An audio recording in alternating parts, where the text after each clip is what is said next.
Good afternoon, all. Today in this alumni webinar series, Sessions by Expert, today we have Mr. Mayuresh Sanap with us, who has completed his BE Computer Science from Vishwakarma Institute of Information Technology in 2012. The more important point to mention here is he is my batchmate and my friend. He has also pursued his MBA in operations from Jamnalal Bajaj Institute of Management from Mumbai in 2014.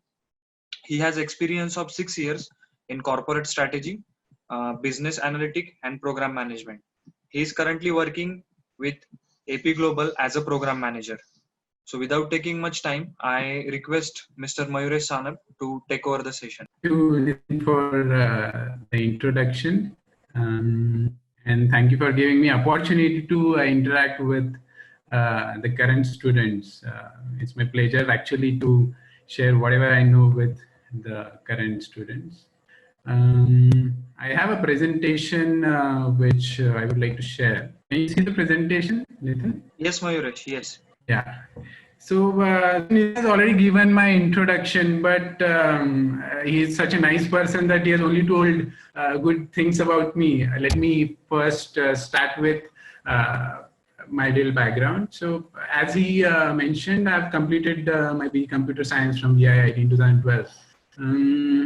He has not mentioned what we have done, what especially I have done during engineering, how good was I in academics, in different exams, etc. Let me first mention here that I was not a scholar at all. I do not come from education. I'm not an educationist, first of all. When I'm giving a webinar on MBA after engineering, just keep in mind that I will be sharing my experience here, what I have done, what you should be doing. All the facts, all the stats are available online. You can always search, but some of the experience I would like to share which may benefit you guys. So when I was talking about my engineering background, let me tell you, I have scored probably in 40% subjects, I have scored 40 marks. So you can gauge how good I was in academics. But more than that, I would like to mention that academics is not everything. I mean, the professors here may not completely agree with me here because they would want to score you guys and score well in all the exams, but it's not everything. It does matter, but this is how my background is. I mean, it's not anyways going to change. I've also skipped some of the engineering exams if anything knows it. But after doing all this, when I currently look back during my engineering days, what I have done, I do not regret what I've done, and this is how it is. So let me start the session with the agenda. So we'll see what I'll be covering today. So many of you must be having questions what to do after engineering. I'm not sure which year are you guys from. I'm just assuming that you are currently doing an engineering. So after engineering, most of the guys have a question what to do after engineering. So should I go for a job? Should I go for an MS, MTech or an MBA? Should I start something on my own? A lot of questions. I'm not an expert of all the fields, but for MBA, definitely I can guide you on that. Who should or should not go for an MBA? We'll also see what all exams are there, what all entrance exams are there for different colleges and how to crack these exams.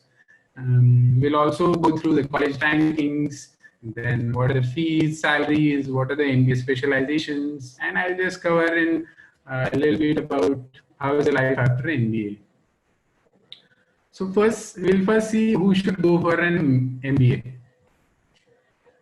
So like I said, many of us have this question during engineering, what to do. So, but some of you must be sure that yes, I want to do this, I want to do that. If your answer is yes, congratulations, this webinar is not actually for you. thing you have to take care here is you are just not blindly following your friend. Just because your friend wants to do an MBA or just your friend wants to start something on his own, you should not follow it. Jokes apart, we'll see if you're not sure what to do in life, you should not directly go for an MBA, not yet at least, because first you have to see what you are good at. Since you have already chosen engineering, and in India at least, I see the trend that people after 12th they either go for MBBS or for engineering. So if that is the case with you, this is the time to evaluate. You are mature enough now to evaluate what's your interest. If you are, let's say, a computer engineer, you're doing computer engineering, mechanical engineering, I'm good at it. That is the first question you should ask. If your answer is yes, I would suggest get a job in the same field if you're interested. Work for a year at least. So when I'm saying work for a year, so you have an option. You can directly go for an MBA after your graduation, but I would not suggest it. I've done the same thing. I regret it a bit.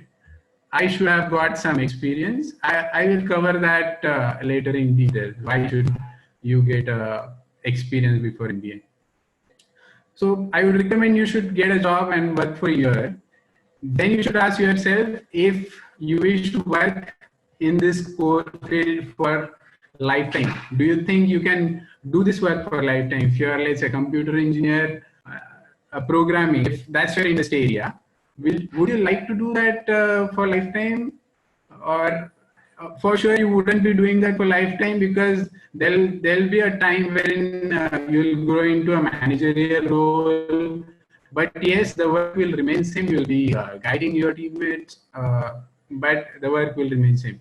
So you should ask this question after working for a year at least. And I'm saying a year for a reason, because after a year, if you sense, no, this is not for me, you still have a chance. You can decide to appear for entrance exams, crack it, and then get into an MBA. And according to me, what I have seen during my MBA days, what I've seen in different colleges also, I have some of the friends, 2 years of experience is an ideal experience for you to have before getting into an MBA college, because you get some perspective when you are learning let's say about operations management. If you are a mechanical engineer, you know how the company works. During engineer, I'm not sure how the syllabus is right now, but at our time at least it was more on a theory part rather than how the industry works. We did not have any internships or such things. You get some experience, and when you're learning something in the B school, you can relate to it. Okay, this is how it should have been done. Let's say when we talk about, let's say, manufacturing, and your plant capacity, which is the most important thing in the manufacturing. You know why capacity planning is important. You can relate, we should have done this if this was the case. And this applies to all industries, not only manufacturing. So having an experience of 2 years will actually add to your profile, not only from education point of view, but when the companies come for placements, there are some companies who have eligibility criteria of 2 years minimum. So to be eligible for those companies as well, I would recommend you to get 2 years of experience. There are some companies who would want 4 years of experience, but those are probably, you can count, it'll be in single digit in most of the scenarios, but having 2 years experience will always add value to your profile. But then there is a question whether would you be interested later in doing MBA, because some people after having 2 years of experience they think that I don't want to go to college again. But it's again the same question you have to ask: are you satisfied with whatever you are doing? And if answer is yes, and nobody is bothering here, you can do your career in your core field. No issues there. And for when it comes to salaries, yes, you can get salaries, good salaries if you get a good MBA college. But if you are really passionate in your core field and you think this is the career for you, you can earn good amount in your core field as well. So when you ask this question to you yourself after a year, and if your answer is yes, yeah, if you wish to work in your core field, yes, again, I am saying this webinar is not for you. This is in light sense, but whatever I'm telling now will be more from the MBA perspective. And if anybody is interested in technical, may not be able to relate here. But if you think after a year that this is not something which I would be doing for a lifetime, then the next question you have to ask here is, do you have inclination towards business management? Most of the people who have joined MBA with me did not have this background of business management. I would say I was in a batch of 120 students. So Jamnalal Bajaj Institute of Management Studies had intake of 120 students, and I would say about 70 to 75% of our batch was engineers, and they did not come from business background. So it's not necessary to have let's say a BCom degree or economics degree to do an MBA, first of all. So but if you think you have some inclination towards business management, so let's say you love what you see on TV, the TV advertisements, the social media marketing, when it comes to marketing, or when it comes to manufacturing, you see how the production floor is completely managed, or when it comes to finances, you have some inclination towards numbers, and you would like to see how banks operate, and you would like to contribute to that field as well. You can definitely think of this. So you have to ask this question: do you have some inclination towards business management? If yes, you should go for an MBA. Only if this answer is yes. You should not go for an MBA only because of good salaries, looking at only good salaries, or just getting a postgraduate degree, or just thinking that I will grow in the current industry if I have good MBA. Not necessary. You should have totally. You should have inclination towards that subject.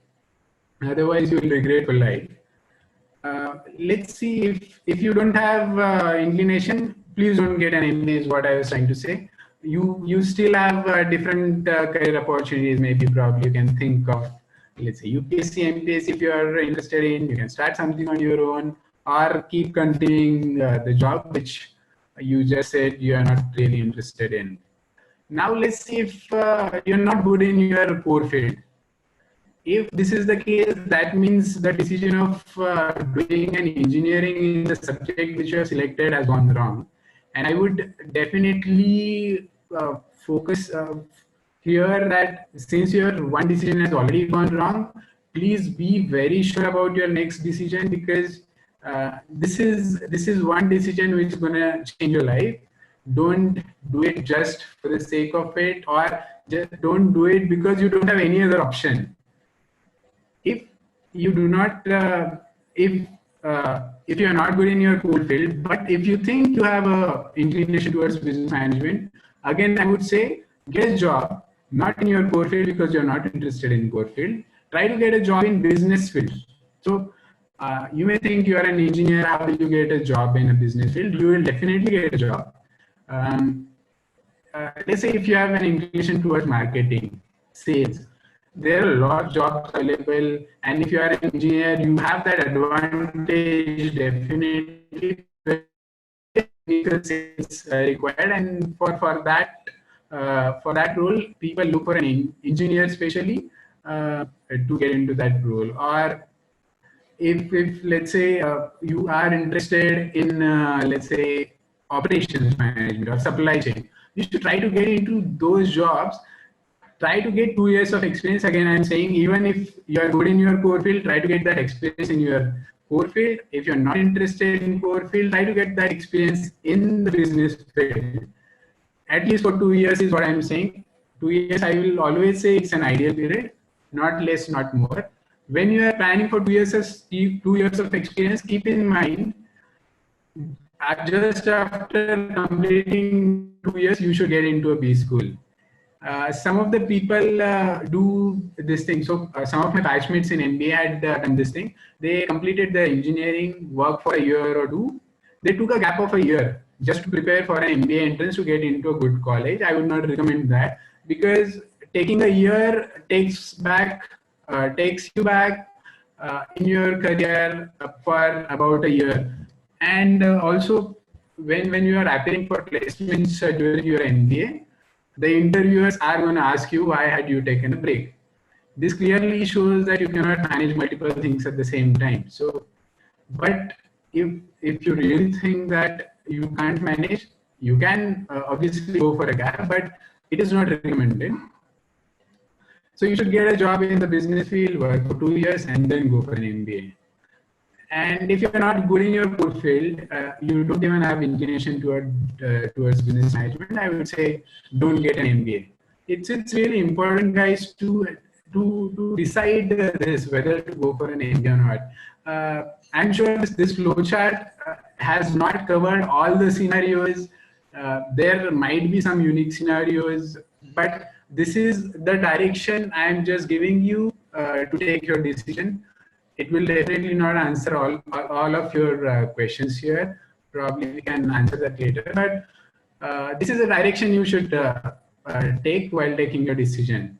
And once you go for an MBA, complete your MBA, and get married, have kids. Okay, so let's see what are the entrance exams for getting into different colleges and how to crack these exams. So we'll see how the B schools admissions work. When I had decided to go for an MBA, I'll tell you the story how it actually happened. So as you know, our placement starts in the 4th year, and at the time of placements, companies see the average percentage of your first 3 years, and based on that, they put some criteria that you should have this much percentage to appear for our process. In our case, most of the companies were keeping the eligibility criteria of 55%. So most of the companies like Infosys, TCS, who hire in a big lot, they had this criteria, but luckily or unluckily, I would say, my average was 54.5%. I missed this criteria, and I could not appear for these companies. And I was thinking, what should I do in my life? The only thing is, I was good with numbers. I knew this is my strength. I was good with logic, and all the subjects for which students used to join coaching classes like maths or graphics or mechanics, these were my actually strength. So I was literally thinking I should start a coaching class after completing my engineering, and this I was thinking because I did not really have any other option, because I was thinking I will not get any placement because I don't have good marks. And I was not even worried what will happen to me after engineering. I was like, okay, we'll see when the time comes. But later, I also attended one of the workshop wherein they showed how is the MBA, what are the colleges, etc. Then I thought, okay, let's try, let's appear in CAT exam this year and see. I waited till last day to fill the form, but luckily one company came to our campus with no criteria, and I applied for that interview. I got hired for that company on the last day of filling the CAT admission form, CAT registration form. This was the last day of filling the form, and I was very happy. I got a placement now. Why should I worry about getting into an MBA and all? I did not fill the form. I was really happy that I got a placement in spite of having low marks, etc. But a few months went. After a few months, I was doing some research on the internet. I was going through one of the research wherein it was shown on the portal that these are the top colleges and what is the average salary of any particular college or all the colleges it showed. And I just saw the IIMs for IIMs, it was showing some 13 lakhs, 14 lakhs salary. And I actually got surprised. I mean, I did not know this that after MBA people earn this much, and after engineering, in our case, the average salary used to be in the range of 3 lakhs or 3.5 lakhs. I thought, okay, let me at least give it a try, but I had lost an opportunity to appear for CAT that year. But then there was an interest for our Maharashtra college. Like the way we have engineering city, we have MBA city for Maharashtra colleges, and there is this college, Jamnalal Bajaj. I researched about the college, how it is. I went through the college website, seen the ex-students of Jamnalal Bajaj, what they're doing in their life. And obviously, what most of us are interested in, what is the average placement there. I saw the numbers and I thought, okay, let me give it a try. I went through the website, tried to search about how the exam will be like, what will be the sections, what will, how will the difficulty level, I wanted on the sample question paper, and I thought, okay, this is something which I can do. There's no harm in actually appearing for this exam. I think it was month of December when I decided to appear for this exam, and the exam was in the month of February that year, which later got postponed to March. So I had about 2 to 3 months to prepare. I prepared for it, appeared for the exam. One thing I would like to tell here is I took my decision based on salary, which I would not really recommend. I do not regret that decision completely. I'm lucky that I do not regret the decision, but people do regret after getting a placement of 15 lakh, 20 lakh, after working for 3 to 4 years, they do regret that they shouldn't have done MBA. They were really good at what they had, they were doing before MBA. That is the reason I'm just repeating it again. You should not only look at the salary numbers. Coming back to the admission selection process, here the process is almost similar for all the colleges, all the exams. So they take the entrance test just to evaluate everyone on the same platform, because some of the students must have done engineering, some of them are doctors, some of them have done commerce, economics, etc. Just to get them on the same platform, they perform. They check the performance in the entrance test. Academic performance, as I mentioned at the start of the session, I was not really good at academic, but it is one of the important parameters when you're taking an admission into the school. The next thing, if you do well in entrance exam and if you have more academic score, academic performance, you get to appear for group discussion and personal interview. And the fourth point is work experience. It's also one of the important parameter here. There is a weightage given in some of the colleges for work experience. I was lucky that to get into JVMS, I did not have to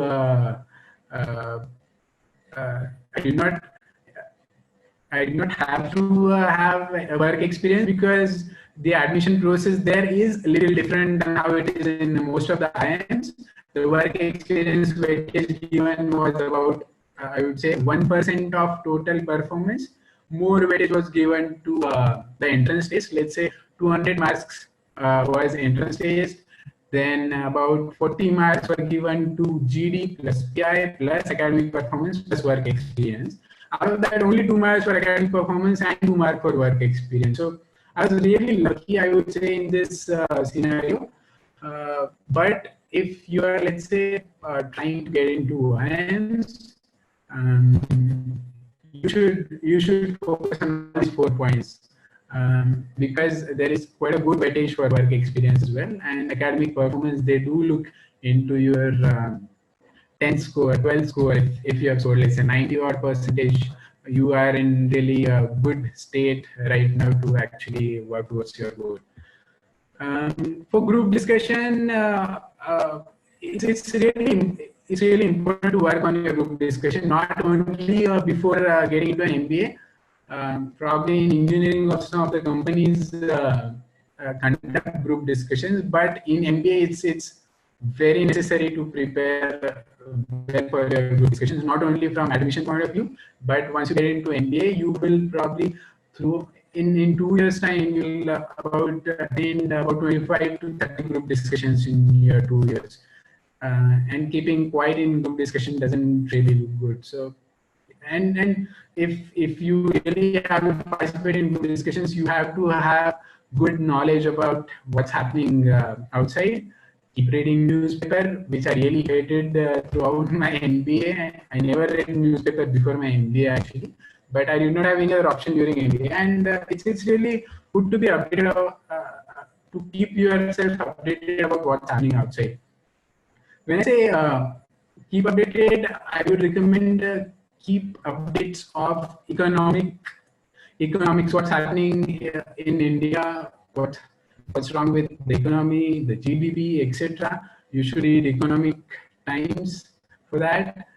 For personal interview, it's again the way you prepare for engineering. I would say will not really help. I would say because in engineering we mostly focus on technical interviews, but here more focus is on behavioral questions. At the time of MBA, the first question starts from why MBA after engineering, and people actually fail to answer here. And see, most of these things you will anyways get on Google. If you just Google MBA entrance personal interview, you'll get a list of it. But it's very important to keep yourself prepared while you're preparing for entrance exam. You should not wait for clearing your entrance exam and then start preparing for group discussion and personal interview. Let's go ahead and see what are the types of entrance exams here. The most famous or most common entrance exam here is CAT, which all the IIMs accept here. Apart from IIMs, then there are some of the top institutes like FMS, which is Delhi University College, MDI, SP Jain, IITs, some of the IITs. Then there is IMT. These colleges accept CAT, and then there are 500 other colleges which I will not mention here. But when you appear for CAT, be very sure. So it's like our engineering. During our engineering, we knew whatever score I get in engineering CT or whatever it is, JEE or something, I'm going to get admission somehow in some college. That is for sure. Because these days, there are some colleges who do not get students. So anyways, getting an admission is not an issue. Getting a good college is very important here. And if you're not getting a good college, it's not worth doing an MBA for sure. It's otherwise just a degree in front of your name, which is not going to help anywhere in your life. Then there is MHCT, which is Maharashtra CT for colleges which come under our universities. For example, Mumbai University, Pune University. Under Mumbai University, so the top college here is JBIMS. The second top is Sydenham. When it comes to Pune University, the top college is Pumba here. And then there are about 300 odd other colleges in Maharashtra, which I would not recommend you to target at this stage. Then there are different exams. So there is ZAT for XLRI. XLRI is also one of the good college. Then there is SNAP for all the symbiosis colleges. So one of the famous colleges is SIBM, which is in Pune. Then there is NMAT for NMIMS. So these are some of the colleges which you can actually think of trying. And when there are, I mentioned 7 exams, but I'm sure there are more exams than this. You need not have to worry about how should I prepare for all these exams, because all these exams focus on these 6 topics. Not necessarily all 6, but only these 6 topics. So I will only, in this discussion, I will only focus on CAT and Maharashtra CT since we belong to Maharashtra. So in CAT, we have a section on RC and verbal ability test. So verbal ability test focuses on your vocabulary, synonyms, antonyms. Then there are questions on RCs. So you'll get big passages, you have to read, answer. There are strategies to how to attempt it. You will come to that later. So there is one section on RC and verbal ability test. You need to have good uh, good control over the language if you actually think to crack CAT. When it comes to quantitative ability test, it's, I would say, if you are an engineer, most of you have scored quite well in your mathematics in 10th and 12th. If you scored quite good in 10th, and even if your trigonometry was not really good, you will do fairly well in quantitative test. It's nothing but syllabus of first to 10th standard except trigonometry. The only thing is the difficulty level in CAT is on a higher side when you compare it to Maharashtra CET. Then we have data interpretation skills wherein you'll get some bar charts or pie charts. It's only a game of numbers. If you understand the question clearly and if you do calculations correctly, you won't have any issue in solving this session. These days we have online exams, so you get calculator as well, online calculator. So you did not even have to worry about doing complex calculations. Then about logical ability test. So this section especially we have not studied during our school at all. Our syllabus never focused on this subject. If you were really lucky to have attempted scholarship exams at in our time, it used to be 4th or 7th standards. The MTS exams, the NTS exams, these exams were actually focused on these sections. If you were lucky, you know how these exams are, and obviously during engineering also, you will go through some of these entrance tests for the companies. When it comes to CAT, the logical ability test focuses mainly on puzzles, the complex puzzles. Let's say there is a table, the round table, 10 people are sitting, some are facing inwards, some are facing outwards, A is sitting right to B, etc., etc. There will be a lot of complications. If you go wrong in one of your, when you're solving one of the step goes wrong, your complete puzzle goes wrong, all 4 questions go wrong here. So we'll come back. We'll come to that, how to prepare for that. But this is one of the important section. General awareness test is not there in CAT, not even in MBA CET. I think general awareness test you will find in SNAP. They focus on GK. I guess in XLRI, I think in XMAT also it's there. If you are planning to appear for that exam, you should start preparing for general awareness test as well. Now comes the point how to crack these exams. I'll first cover how the calculation happens here, how the students are rated on these exams. So there is a percentile method. I'm not sure if you are aware of. I was not aware till the time I appeared for my entrance. So percentile is nothing but what percentage of people who have appeared for that exam are behind you. That means I've scored less than you. If you have scored, let's 99 percentile, that means 99% of the students have scored less marks than you. When you're targeting for, let's say, JBMS through MBA CET or IIMs from after appearing CAT, for JBMS, I would say you will have to target 99.5 percentile because about 1 lakh people get exam and there are only 120 seats, and so it's really a tough competition. So you have to keep in mind that it's not that easy to get into a college, but if you really prepare hard, it's not even difficult to get into that college. For IIMs, I would say the cutoff does not only depend on the entrance exam, but you will at least have to score 98, 99 percentile to be eligible for these colleges, you get a call, then you go and appear for a group discussion, personal interview, and then the decision is taken whether to give admission to you or not. Now let's see how to prepare for these exams. Basics.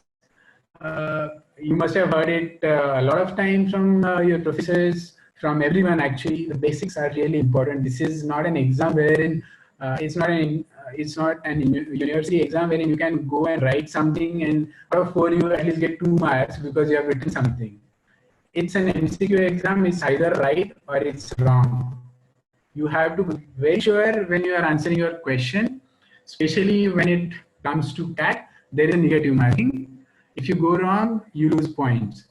When it comes to MBA CET, you get 150 minutes to answer 200 questions. You don't really have time to actually waste your time on the questions which you think you're not sure, which will go incorrect.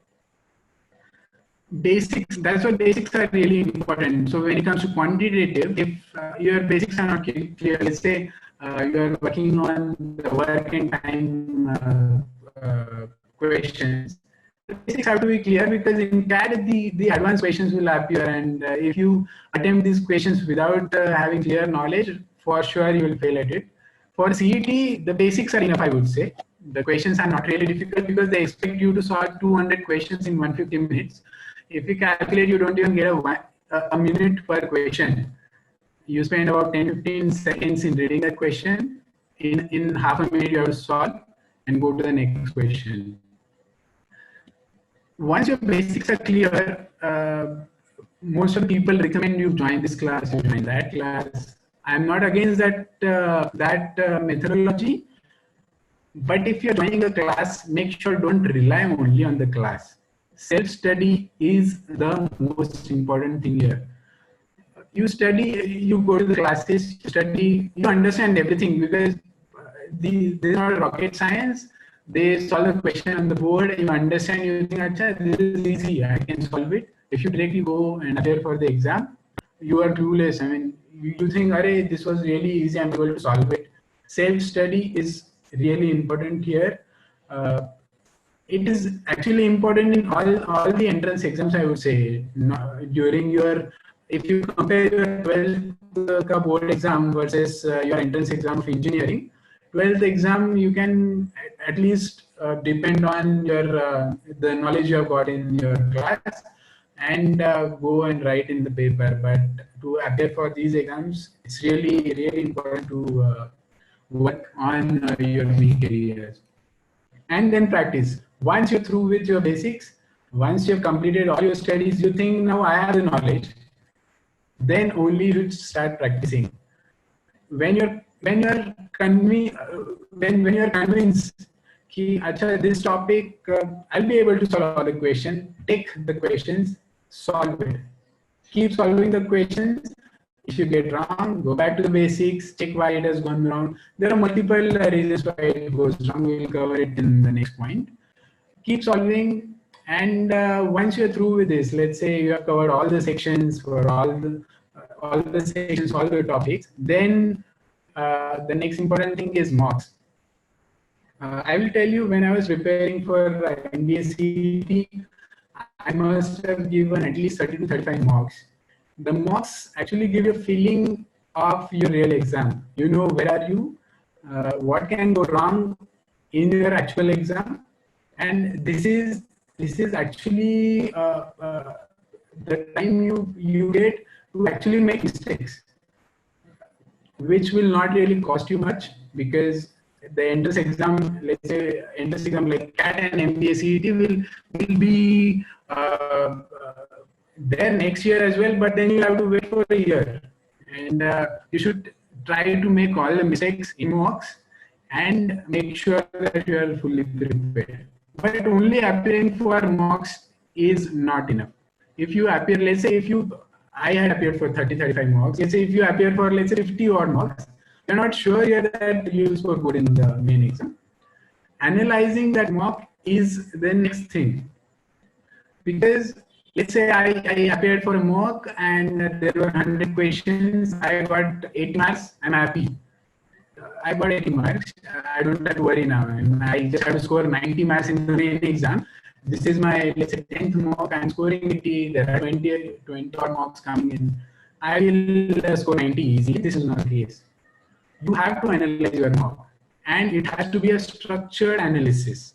When it comes to MBA, you have to have structured decision-making ability. The way I showed the flow chart, the first flow chart, if you see, that way you have to solve all the problems. So when it comes to mocks analysis, you have scored 80, you have lost 20 marks. Now you have to see why you have lost 20 marks.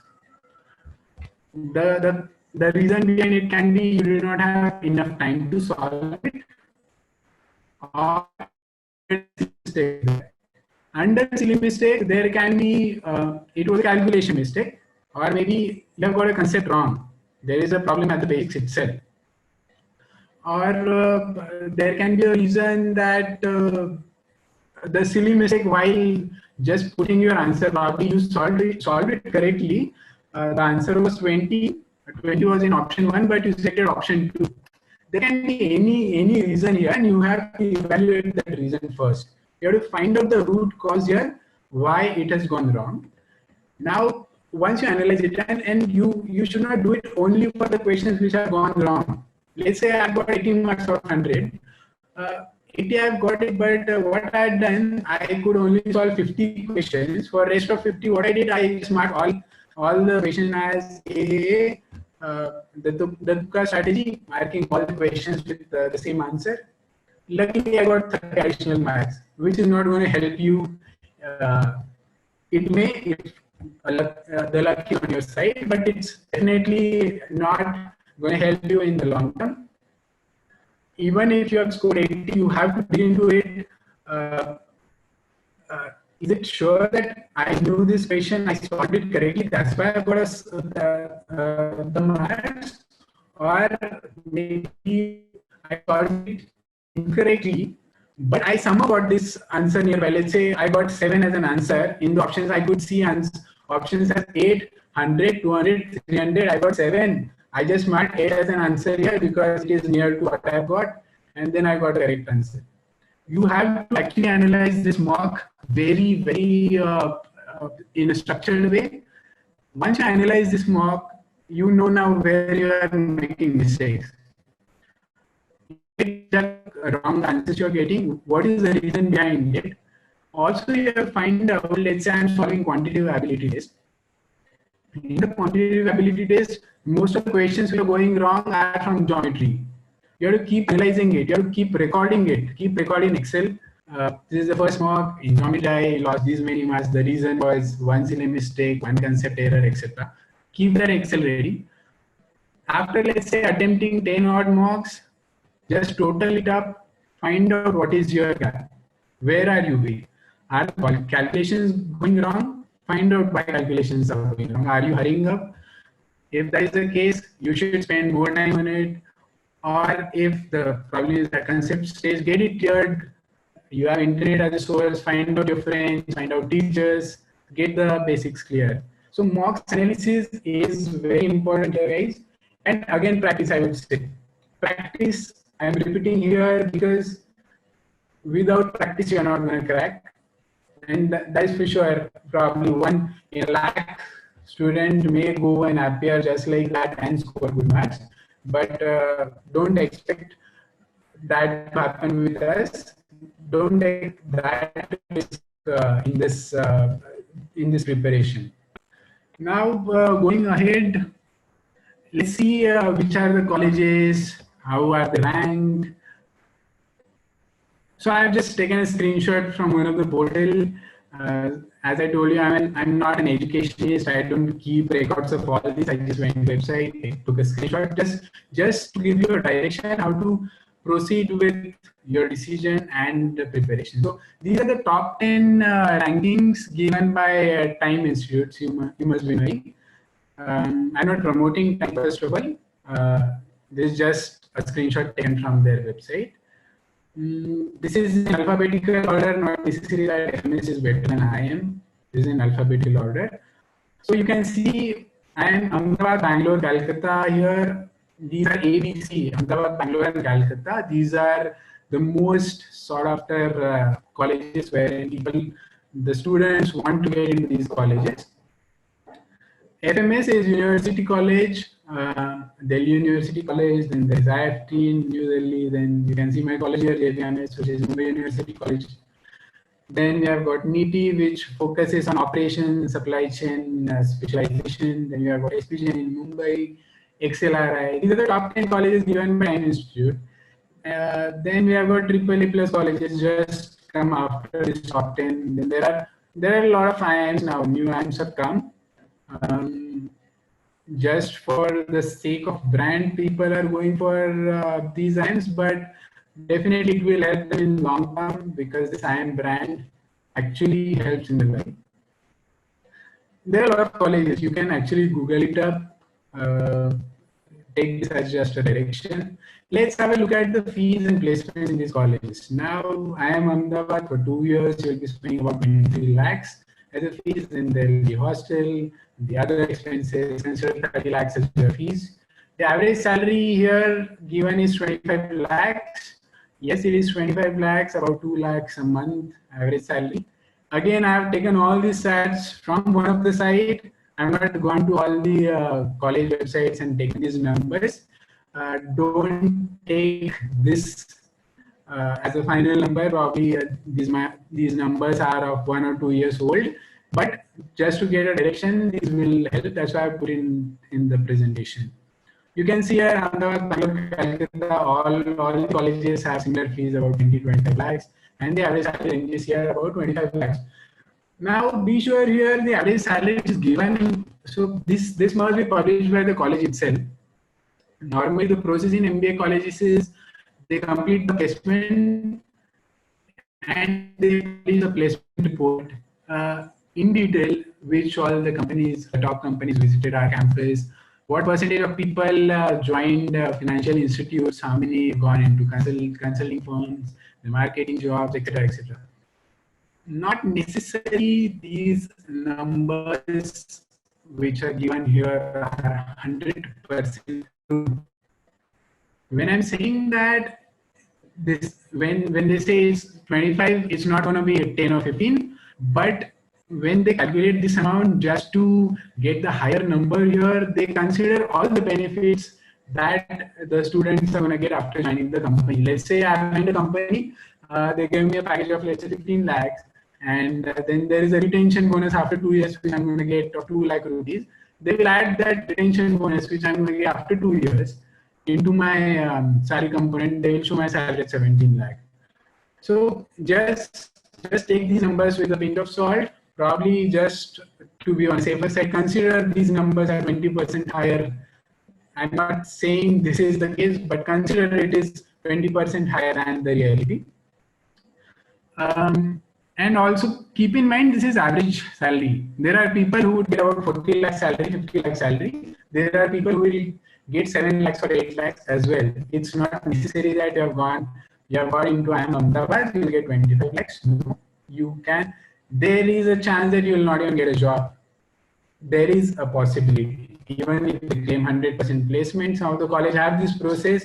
Just to declare their 100% placement, they ask their students to back out from the placement process because they are not able to get a job, and take it in writing from the students that I'm backing out from the placement process, and nobody is forcing me to do that, and I have my own interest and I'll try to get a job on my own. And then they publish that we have got 100% placements. Even if this is the case, you can be assured that the placement will not be less than 90-95% here. There will always be some guys who will have some of the other problems. Probably they are not able to talk properly, or they don't have a good knowledge of what they are studying. There are different problems which people face during placements. But if you look at these numbers, most of these top colleges are at around 20 lakhs salary. These are IIMs. IIMs are kept in the upper part of the table. There are other IIMs, new IIMs have come. We have IIM Nagpur also, I guess, which has come up. We have IIM Raipur, Udaipur, etc. Most of these colleges have got fees of about 10 to 13 lakhs, and their average salary ranges 9 to 14. Again, when there's 9 to 14, consider it to be around 6 to 9 lakhs. And the same can happen here, that you may not get placement, or it may happen that you are interested, let's say, in analytics as an industry, and you're not getting those companies in your campus. You may decide to wait for those companies and may end up not getting a job there. You will have to try outside. But for 90 to 95% students, they do get a good job, good salary. And as you know, and I've also studied in MBA, that average is really not a good parameter to look at, since it actually doesn't give a real picture. Because if somebody gets 50 lakhs, some gets no placement, the average still comes 25 lakhs. Considering this, if you look at other than IIMs, the bottom side of it, the lowest fee you can find out here is of Signum, which is 1.36 lakhs, since it also comes under Mumbai University. And then you can find out FMS, which is Faculty of Management Studies. They charge only 2 lakhs as a fees, which is one of the top college with the least fees. Many people want to get into that college because of that, because there is higher return on investment here, because on the salary side as well, it is at par with IIMs. Same is the case here with, if you see Jamnalas Institute of Management Studies, at our time the fees was 2 lakh only. Now I guess they have increased it to 6 lakhs, and they're claiming the number to be 19 lakh. I got to know in the morning that this 19 lakh average salary is of, I think, 2018 placement average salary.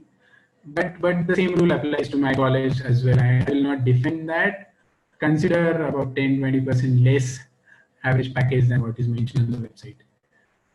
Then there are other colleges here. You can see IIT Bombay. Then there is IIT Kharagpur, IIT Delhi. These colleges are there.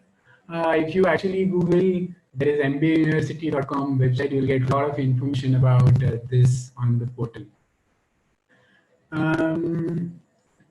Now we'll just see now. Let's say if you get an admission, then the next question comes here: what should be the MBA specialization?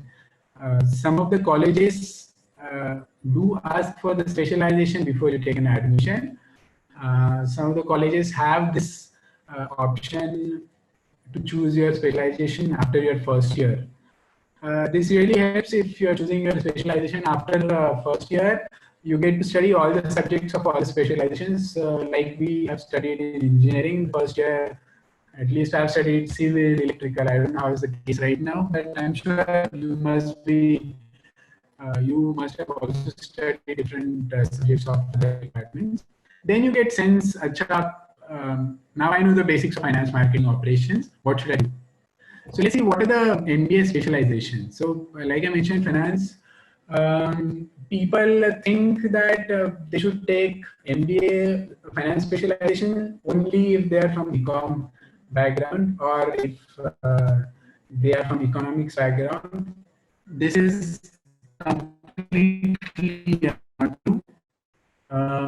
Out of my batch of 120 students, when I said 75% of my batch, about 75% was engineers, out of 120, 70 students took finance as a specialization, and the percentage remained the same, about 70-80% of them were engineers. It's not necessary to have commerce background to do an MBA in finance. Then marketing, if you think, if you're really passionate about what's happening outside, you see the marketing campaigns. If you think you are creative enough, or you think you can sell anything to anyone, then this is a specialization for you. You should be top active for sure if you wanna get in marketing. Mainly, it's not for introverts.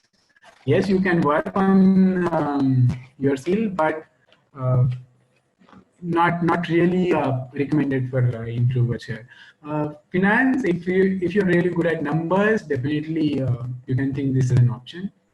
Operations, mainly people with mechanical engineering background go for operations management. But if you've seen, I've done my computer engineering, and in the first year I realized uh, even during engineering, I used to think, yeah, I should have done mechanical engineering. I used to like these subjects, graphics and mechanics, but I could not change my specialization. I got this opportunity to actually switch to operations. And after studying for a year, I realized that this is something which I can do for the rest of my life. Operations will cover mainly on the manufacturing side and supply chain as well, logistics and supply chain. Then there's human resource management. People actually think this is really easy to. It's really easy to become an HR in the company, which is not the case. People make fun of HRs, but they do really have, at least if you are from premium B school, you really get into a good role into HR. You get to you become a talent acquisition head, talent management, then retention, etc. A lot of strategies are needed in human resource management as well. This is one of the specialization. Then IT, if you think, let's say you are a computer or IT engineer, you work for 2 years, you realize this is something which I can do, but I still want to go for an MBA. You can think of this as an option. Then there are other specializations. Many specializations are there. You can find rural management, then there'll be pharma specialization. A lot of specializations are there, but the core specializations which I mentioned, mainly you should take decision the way you took. We uh, we will be taking MBA decision. This is also one of the important decision which specialization to be taken. Also, it also depends on the college you're going in. So, for example, JVMS is famous for finance placement. So, a lot of good banks, financial institutes visit JVMS for placements, and this is one of the reasons why people go for finance as an option, specialization. Now, after covering that, I just, in brief, talk about my life after MBA. I After MBA, you have seen the average salaries. I also was lucky to get 5-digit monthly salary, and I got placed in Julian Motor Works as a management trainee as a part of their Young Leaders program. And this is the benefit actually. If you have done an MBA, you get a fast track in your career. So it was a young leaders program, and eventually uh, in 2 years time, I started reporting to the CEO of the company and assisted him in the corporate strategy. It was in Bangalore, and I had to come to Pune. My family is in Pune. Switched and program manager. Here also working with the chairman of the company in different strategical. And when it comes to work-life balance, some people think if you complete your MBA from premium B schools, you do get good salaries, but you don't get work-life balance. That is really not the case. It may happen with 5 or 10% people, but we cannot generalize this. And it can happen if you are a non-MBA as well. So it is not really the case that it happens because of the premium B school. You do get a work-life balance.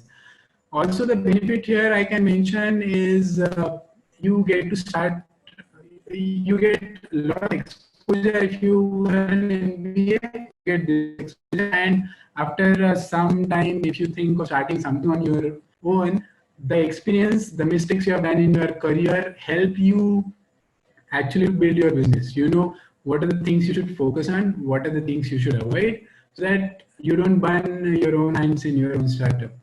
Uh, so this is one of the definite advantage I can say after an MBA. After you get some experience, it helps you in setting up your own business.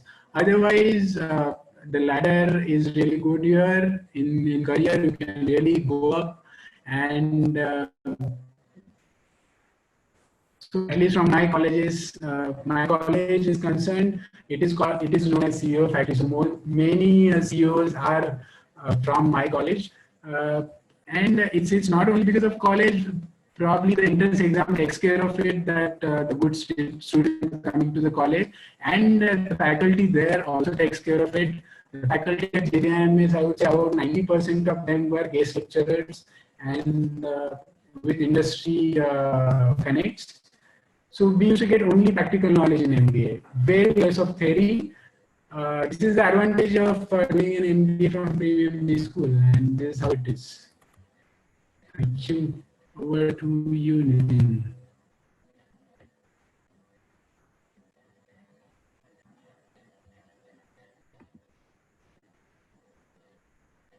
Nitin, are you there? Nitin, sir?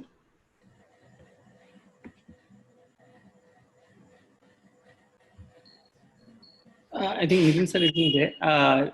So there are a couple of questions, Mayuresh. You can probably turn off your video, turn off your face. Yeah, I'm going through the question and answers. I will ask the questions and probably you can respond to them. I'll just stop sharing your presentation. Yeah. You can turn on your video. I think it's off. Yeah. Okay. So there's a question that I'll go one by one. Sunil asks, what is the difference in doing an MBA in foreign versus or India? Is there a difference in the learning process? When it comes to process, I would not say it'll be very much different. But when we compare premium B schools of India versus premium B schools of foreign, definitely the faculties in those colleges, you will get Raghuram Rajan teaching in the top B school there. Definitely you will get good professors there. But when it comes to the process remains the same. They also focus on the theory, the practical knowledge. They will also have internship. But I would not find any major difference in the process as such. But if you are interested in settling abroad, getting those fat packages which you get outside, definitely you can think of that as an option. What happens in the industry, people complete their MBA here and work for a few years, about 5 to 10 years, and then they go for an MBA from abroad, which again adds value to it. And most of the good companies, let's say Hindustan Unilever, they have these programs. If they find out there is a talent inside the company, they actually finance the complete MBA for that employee, and that employee can go abroad and study at company's cost and rejoin the company. Sure. So immediately I would not actually recommend to go for MBA from outside. Sure. Later you can. So there's a question from Sanket Wankade. So everyone who is graduate is eligible for doing an MBA. What are the advantages of doing MBA after engineering? I think you covered this a bit in the session as well. Yes. So after engineering, if you're looking for advantages, see, if you are, let's say, there are parts of it. If you are a mechanical engineer, definitely operations management, companies look only for people who have done mechanical engineering and MBA in operations. Right. That is clear-cut advantage. If somebody is from BCom, Bachelor of Arts, Bachelor of Science, they will not actually prefer these guys because you already have technical knowledge. Another thing here is in the premium B schools, at least I would say, very few companies will actually filter people based on their graduation background. Because if you are a finance specialization, marketing specialization, your background doesn't really matter unless the company is into technical products, technical sales. Let's say it's an HUL, which most of the MBA students want to get into. They manufacture soaps. They would not actually care if you are an engineer or if you are a BCom, if you are getting into a marketing specialization. Clear advantage for IT and operations, but I would not see any major advantage of completing engineering, apart from the structured thinking which engineering takes care of during the education, that people with engineering background have that structured way of thinking. Right. So there's a question from Yesh Singhvi. Is distance MBA a good option? And if yes, what are the colleges you would recommend? I would really not suggest distance MBA. The reason why we do an MBA is really important here. If you can't take out 2 years of your life to do an MBA from a good college, I would not actually suggest to go for a distance MBA. If you just want a degree, you can go for it. There is a distance MBA available in IIM Ahmedabad and Bangalore as well. If you want to actually go for a distance MBA, but the fees also will be high. Also, the main reason why people go for an MBA for the salary packages and all are given only to the full-time MBA students and not to the distance MBA. Also, when you are looking for jobs outside, people look for employees who have done MBA full time and not part time. So that's a last option you should consider if you really can't spare 2 years of your life to do a complete MBA. Right. Aniket Rane asked the question: how much time is required for preparation of CAT and MBA? As I'm in 5th semester now. So Aniket, 5th semester. So you have got about 1.5 years in case if you decide to appear for your CAT after in the 4th year. I would recommend here you start appearing for this exam from this year itself. Be it CAT, be it CET, you get sense of where you are, how the exam will be like, because you don't get that experience in the mock exam. Also, you get evaluated based on the total population who appear for this exam, about 2-3 lakh people who appear for CAT. And when you ask about the time required, I would say it's minimum. I would say it's 3 to 4 months. It's minimum. I'm not saying everybody can do it in three to 4 months. It actually depends on your current preparation level, because even though you're not preparing for it, if you are good at math, you know how to solve logical questions, your English vocab, etc. is good. The time required will be 3 months, but I've seen people repeating MBA entrances 2 years, 3 years, but still could not crack IIM. So it's actually a subjective question, and it totally depends on your capabilities and your current level of preparation. There's a question by Aditya Rajput. Sir, can you please elaborate the profile building for GMAT? Sorry, Aditya, GMAT, I actually can't comment. See, this is more from my experience, which I'm conducting this webinar. I'm not an educationist. I don't do any coaching center or something. This was more from CAT and CET perspective. Probably you'll have to consult somebody else for that. Right, okay.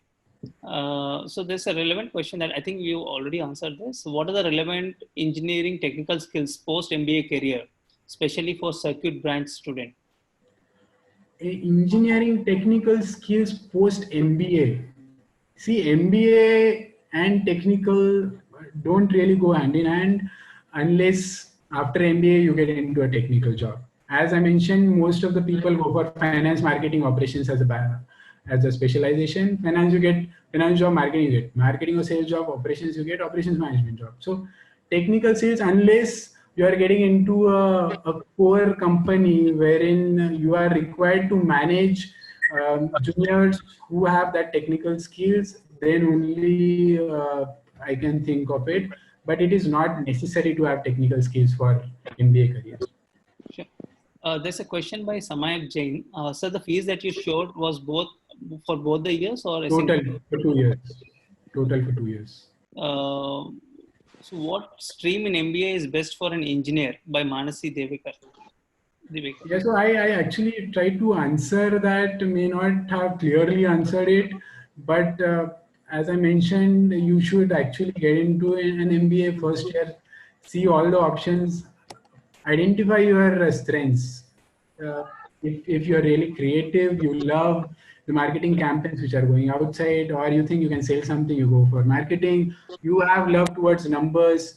You can think of finance as an option. If you want to make a career in, let's say, general management or a more logical role, I can say a strategy kind of role, you can think of operations as a specialization. In IIMs, at least, you get dual specializations. You can choose subjects from different streams. It actually depends. It's again a subjective question. It's completely based on your interest. For mechanical engineer only, I can say operations is best suited, but not necessary. You can still go for finance and marketing as a specialization. There's a question by Chaitanya Chaudhary. Sir, what was your CAT and MBA set strategy? Yeah, so for CAT, I told you I could not attempt CAT in my first year, but definitely after joining JBIMS, I appeared for CAT. I just wanted to see where I was. I did not actually prepare for it, but I just wanted to see, I mean, if I can score a good score or not. But definitely I can talk on CET strategy here. See, in CET, you get 150 minutes to answer 200 questions. It is for sure that you cannot answer all the questions. The first strategy here is to identify the questions which you can avoid. After looking at the question, you should know that this is the question I should not waste my time on. Let's say it's puzzles, and you know your puzzles get correct 80% of the time. But why to take risk for 20% of that time? You have 200 questions to solve. About, let's say, the topper of CET would be around 150, 160 marks. And if your accuracy level is around 90% of what you solve, even if you answer 150 questions according to you correctly, are more than enough in CET. So it's all about skipping those 50 questions which you think will either go wrong or will take up time. That is the most important strategy for CET, which question to skip. And again, it also depends on the section. If you think, let's say, I'm really not good at vocab or English, probably you can start that section towards the end. Focus only on the things which you are really good at, attempt all those questions, then go for that question. And you should, now you have asked my strategy, but you should take inputs from everyone and develop your own strategy. And that is why you should attempt about 25-30 mocks. Try different strategy in first 5-6 mocks. Now you get to know, Acha, this strategy may work for me, this is not working for me. Keep updating your strategy, and at the end of 30th mock, at least you should have a strong strategy what you should be doing. So there was a relevant question to earlier answer. Samay again asked, like you mentioned about giving CAT in the third year, would it affect in the later interviews or other things? Doesn't matter. It doesn't matter. Right. So there's a question by Sunil, which specifically says about how do you finance your MBA? Basically, the fees are very high. If you actually get into IIMs and the fees are 20-25 lakhs, you don't have to worry about the loans and all. The banks will be behind you because they know that these people are anyways going to earn 20-25 lakhs later. Banks will be behind you. You won't have to go behind banks for the loans. Sure. There's a question by Kaivalya. Sir, I'm good with numbers and interested in business management. So what should I do after engineering? Go for placement in technical field or attempt CAT and MS set? Yes, if you have followed the flow chart, I will again repeat the same thing. If you think, let's say, I'm not sure which specialization are you from, but if you think you can do well in your core field, try it for a year at least. When I'm saying try it for a year, that is for a reason which I've already mentioned. Having 2 years of experience adds value to your profile, and it really helps while you are in your MBA college. Apart from that, you keep giving exams. So like it happened with me, I cracked the exam in the first attempt itself. If you are also lucky enough to crack it in, sorry, lucky is the wrong word to use, but let's say if you work hard and you crack the exam in the first attempt itself, good. You still have option to choose the college or go for the job. Keep attempting the exams, but I would recommend to get 2 years of experience. Sure. So let's take last couple of questions and then close the session. Onkar asks, what are the extra skills do I need to get into top MBA school or other than the CAT score? Extra skills, apart from CAT score, as I mentioned, it's very important to have general knowledge. You will have to crack group discussion as well. and personal interviews. Personal interviews also demand having good economic knowledge, what's happening outside. So general knowledge is one thing you should focus on at this stage, apart from your CAT preparation. And behavioral question, for sure you can prepare after appearing for CAT and all. But GK is something which you cannot actually prepare in a month's time or something. You have to be in touch with what's happening outside. Right. A follow-up question from Chaitanya Chaudhary. Are general engineer males at disadvantage for summer internships or placements? So this is a gender bias question. Like, yeah, no, this is actually a term which is very famous, GEM, general engineer males. But when you're talking about summer internships and placements, I would say it's an advantage for a reason, because if you have after being GEM, you have actually converted this college. You must be having really good background of academics, your score, the GDPI skills and all. I would take it as an advantage, because the people who are not GEM had other advantages to come into that position. Definitely, it's not a disadvantage. So Sayali asked a question.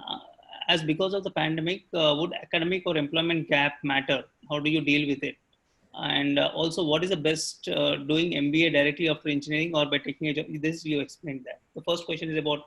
Second question is already explained. Because of pandemic, see, at this moment people are commenting, but nobody really has idea when it's going to end. The only thing which we can expect is it's going to end at some point or the other. And once it ends, it'll take about 5 or 6 months to stabilize, and it won't have any issues after that. Especially when you are graduating from a good college, you won't have that employment gap, or I mean, there'll be employment gap, but it won't matter to you if you are doing an MBA from good college. I would really not recommend to go for tier 3 or tier 4 colleges when you are thinking of an MBA. Sure. Sunil asked another question. How to crack interviews? Some people are good at rank but fail at interview round.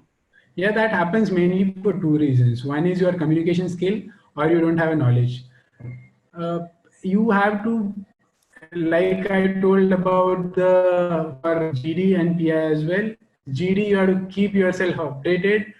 If there is a question, you should have some or the other knowledge, not of the same topic, but somewhere linked to it. You can at least talk on that. And the communication skills. If let's say there are cases that people have studied in vernacular medium and they're not really good at English, they should focus, they should spend a lot of time. If you're thinking to do an MBA, they should spend a lot of time in improving their communication skills. Without that, it's not easy to get into an MBA college. Even if you get into an MBA, it's not easy to get a good placement.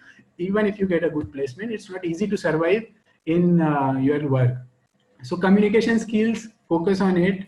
Join some spoken English classes if you think your English, the skills are not good. If those are good, just polish those skills and keep updated about what's happening outside. Sure.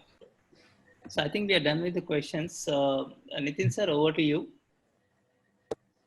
Yes, thank you, Paresh. I really thank you, Mr. Mayuresh, so giving such a wide experience of what he has prepared, how he has prepared for his MBA admission, what are the rules, regulations, and how one should look for the preparation kind of things when student is looking for going for the MBA in different branches, or they are looking for MBA admissions. So it was really wonderful session. And thank you, Mayuresh, for guiding all the students regarding MBA admission process, different colleges, and how they should, especially that flow chart. I really appreciate that particular flow chart which is prepared by you to guide the students regarding admission process and why you should look for MBA and career perspective after graduation, whether they should look for a technical job or managerial job. So once again, thank you.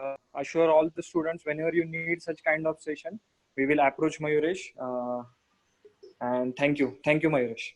Thank you, Nitin. It was my pleasure to actually conduct this webinar.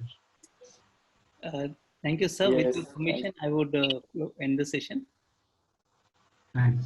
Sure. Thank yes, you. sure, Paresh. Thank you. Yeah. And everyone, all the audience, you'll get a feedback form post call. Like you will be redirected to a feedback form. Please let us know how was the session. Would we really appreciate that. Thank you.